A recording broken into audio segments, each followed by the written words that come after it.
যেসব দূতাবাস রেমিটেন্স যোদ্ধাদের অধিকার সংরক্ষণ করতে পারে না সেসব বন্ধ করে দেওয়া উচিত বলে মন্তব্য করেছেন বিরোধী দলীয় নেতা ও বাংলাদেশ জামায়াতে ইসলামীর আমির ডাক্তার শফিকুর রহমান।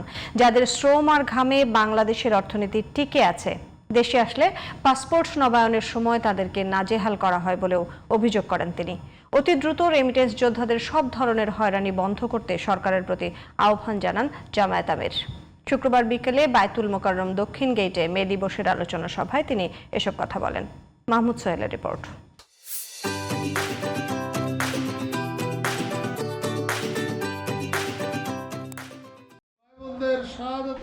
জামাতের অঙ্গ সংগঠন বাংলাদেশ শ্রমিক কল্যাণ ফেডারেশন মে দিবসের এই আলোচনা সভার আয়োজন করে।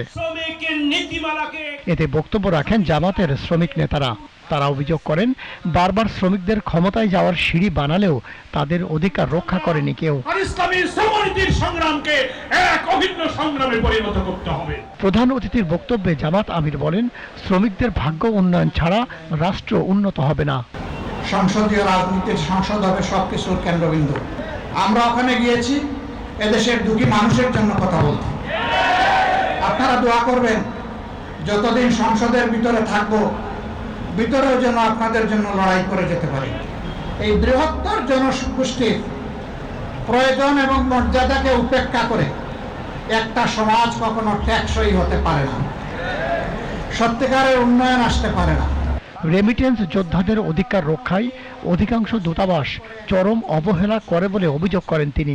দেশের ভিতরে শ্রমিক ভাই বোনদের জন্য আমরা কথা বলছি, বাইরের যারা তারাও তো আমাদের ভাই বোন, তাদের জন্য কথা বলবে কে?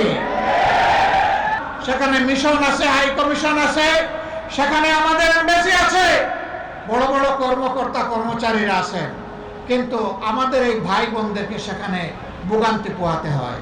যদি ওই সমস্ত এমবাসি এই কাজ না করতে পারে, ওখানে এমবাসি থাকারই কোনো প্রয়োজন নেই। এমবাসি কার জন্যে? এমবাসির কিছু কর্মকর্তা কর্মচারীকে লালন পোষণ করার জন্য নয়।